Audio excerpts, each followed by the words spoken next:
हरे कृष्णा।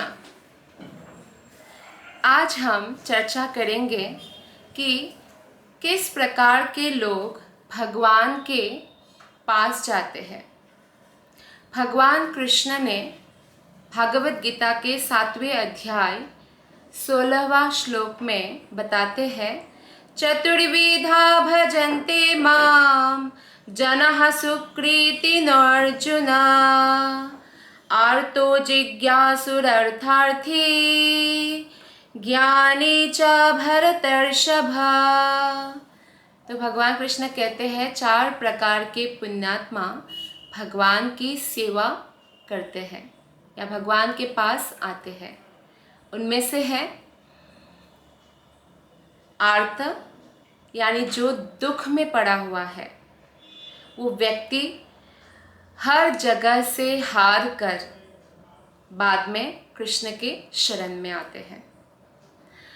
दूसरा है अर्थार्थी, यानी जो धन प्राप्ति की अभिलाषा रखते हैं और जानते हैं कि भगवान मेरी मदद करेंगे, ऐसा विश्वास रखते हैं, वो भी भगवान के पास जाते हैं, मंदिर जाते हैं।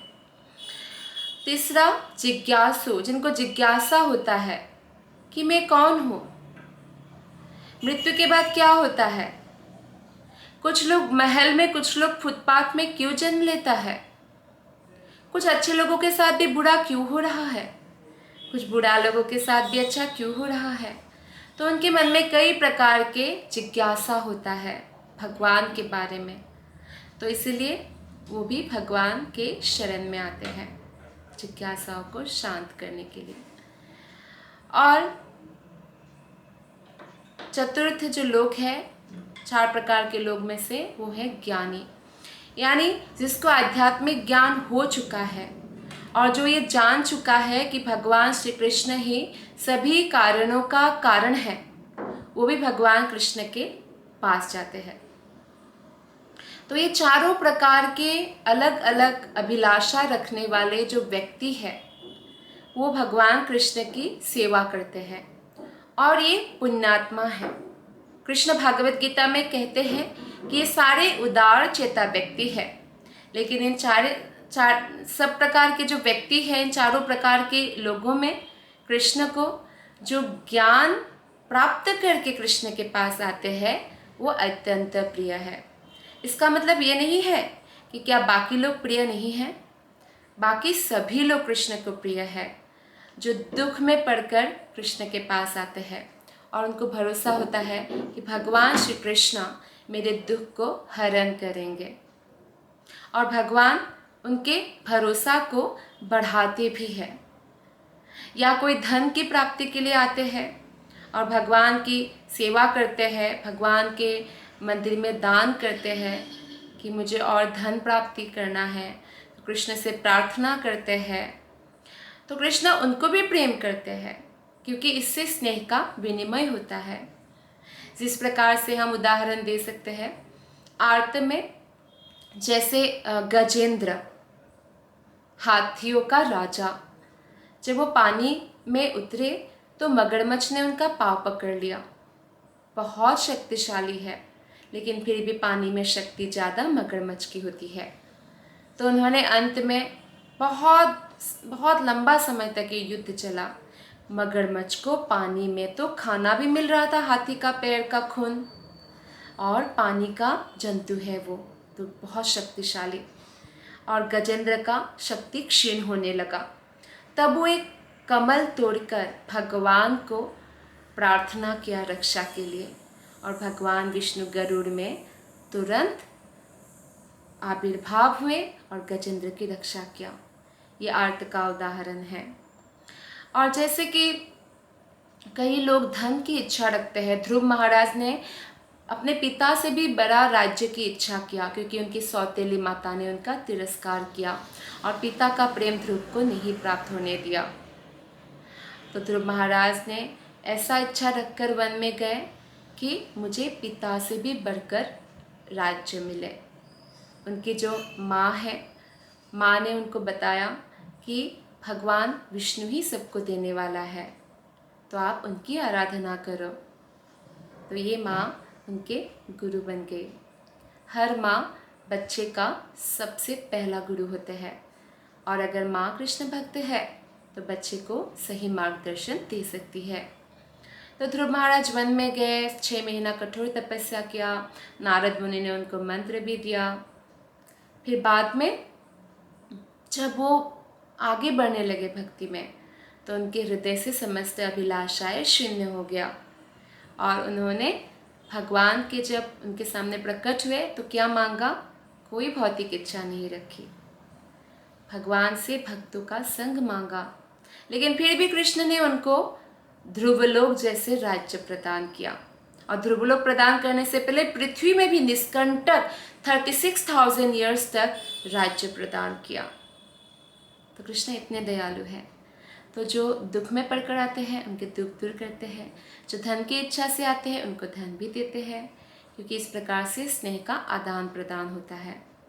या जिज्ञासा के कारण जो आते हैं, जैसे हम भागवतम देखते हैं तो उसमें बहुत सारे जो है जिज्ञासा हमें देखने को मिलता है। भागवत गीता या भागवतम, जैसे एक भक्त प्रश्न पूछ रहे हैं, दूसरा भक्त उत्तर दे रहे हैं भागवतम में, जैसे विदुर और मैत्रेय ऋषि है, या जैसे कि भागवत गीता में कृष्ण और अर्जुन है।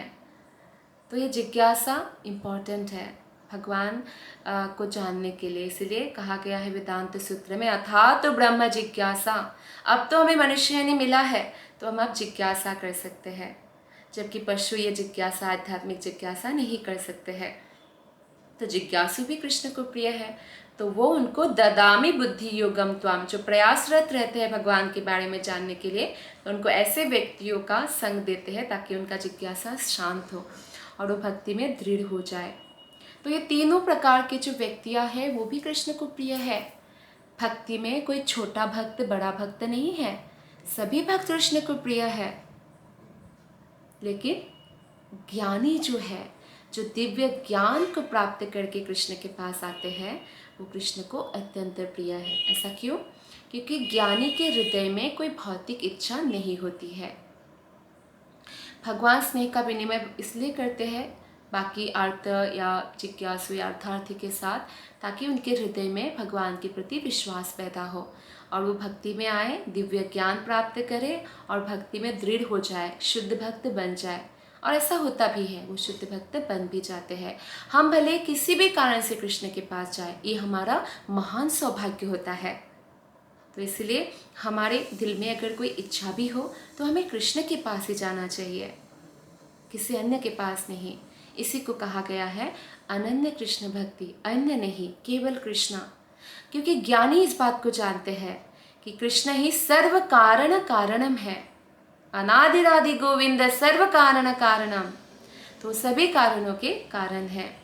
एते चांश कला पुंस कृष्णस्तु भगवान स्वयं, वो जानते हैं कि समस्त अवतारों का उद्गम कृष्ण है, और इसीलिए वो कृष्ण की भक्ति में दृढ़तापूर्वक लगे रहते हैं। तो हमें दिव्य ज्ञान प्राप्त करना चाहिए। जब हम खाली समय हो तो उस समय जब हम मोबाइल खोलते हैं तो हमें भागवत गीता लेक्चर सुनना चाहिए। आजकल तो ऑनलाइन सब कुछ अवेलेबल है, भागवतम सुनना चाहिए। जब हम दिव्य ज्ञान प्राप्त करेंगे तो हम भक्ति में दृढ़ हो जाएंगे। अगर दिव्य ज्ञान के बिना हम भक्ति करेंगे तो हमारा मन कहेगा अच्छा ऐसे भक्ति करो, वैसे भक्ति करो, तो मनमानी करेगा। तो अगर मनमानी करेगा तो कई सेंटिमेंटली हम भक्ति करने लगेंगे, और सेंटिमेंटल भक्ति में मान लीजिए हमारी इच्छा एक भगवान ने पूर्ण किया तो 10 इच्छा उत्पन्न हो जाता है ना, लालच बहुत होता है भौतिक जीवन में। तो फिर वो पूर्ण नहीं किया, क्योंकि भगवान तो पिता है, तो पहले तो आपका इच्छा पूर्ण किया कि आप उनके प्रति दृढ़ भक्ति पैदा करें अपने हृदय में। लेकिन जो इच्छा से आपका नुकसान होने वाला है, क्योंकि भगवान अंतर्यामी है, वो देख सकते भविष्य में क्या होने वाला है, तो उस नुकसानदायक इच्छा को भगवान पूर्ण नहीं करते हैं। भगवान को इसलिए पिता के साथ तुलना किया गया है, और देवी देवताओं को दुकानदार के साथ। देवी देवताओं को एक निर्दिष्ट विधि से पूजन करने से वो इच्छा उनको पूर्ण करना ही होता है। जैसे एक बच्चे का गला खराब है और उसके पास 100 रुपया है, तो दुकानदार के पास जाके आइसक्रीम मांगेंगे तो दुकानदार दे देंगे, क्योंकि 100 रुपया उनको मिल गया है। ये नहीं पूछेंगे बेटा आपका गला तो खराब नहीं है, लेकिन पिता से अगर वो जिद करेगा, मान लीजिए उसके पास 100 रुपया नहीं है और पिता से जिद कर रहा है कि पिताश्री मुझे 100 रुपया दीजिए, मुझे आइसक्रीम खाने का बहुत मन कर रहा है, तो पिता कहेगा नहीं बेटा तो ठीक हो जा, मैं तुझे खुद खिलाऊंगा। नहीं मानेगा, रोएगा, तो पिता उनको डांट भी सकते हैं, कठोर भी हो सकते हैं। तो इस प्रकार से हमारी जो भी इच्छा है हमें कृष्ण के सामने प्रकट करना है, और जो इच्छा से हमारा आगे नुकसान होने वाला है, जैसे बच्चा आइसक्रीम तो खा लेता पर उसका और तबीयत बिगड़ जाता, तो हम और भौतिक बंधन में फंस जाते और कष्ट में फंस जाते, तो वो इच्छा कृष्ण कभी नहीं पूर्ण करते। इसलिए कृष्ण से मांगना सेफ है। तो इस प्रकार से क्या होता है, भगवान कई इच्छा पूर्ण जो नहीं करते वो हमारे भलाई के लिए होता है। फिर अर्जुन के जैसे सारथी बने कृष्ण हमारे जीवन के सारथी बनते हैं। तो इसलिए दिव्य ज्ञान अत्यंत आवश्यक है, और इस ज्ञान के बल पर हम अज्ञान को काट सकते हैं ज्ञान की तलवार से। और इसलिए जब हम ज्ञानी बनकर कृष्ण की प्रेम पूर्वक सेवा में लगेंगे तो हम कृष्ण के और अधिक प्रिय बन सकते हैं। और इस पूर्वक हम सेंटिमेंटल भक्ति नहीं करेंगे कि भगवान ने इच्छा पूर्ण नहीं किया, भक्ति छोड़ दो, ऐसा नहीं होगा। फिर हमारा भक्ति अबाध रूप से चलता रहेगा और हमारा मनुष्य जीवन सफल हो जाएगा, और फिर अंत में हमें भगवत धाम प्राप्त होगा, कृष्ण का प्रेम प्राप्त होगा।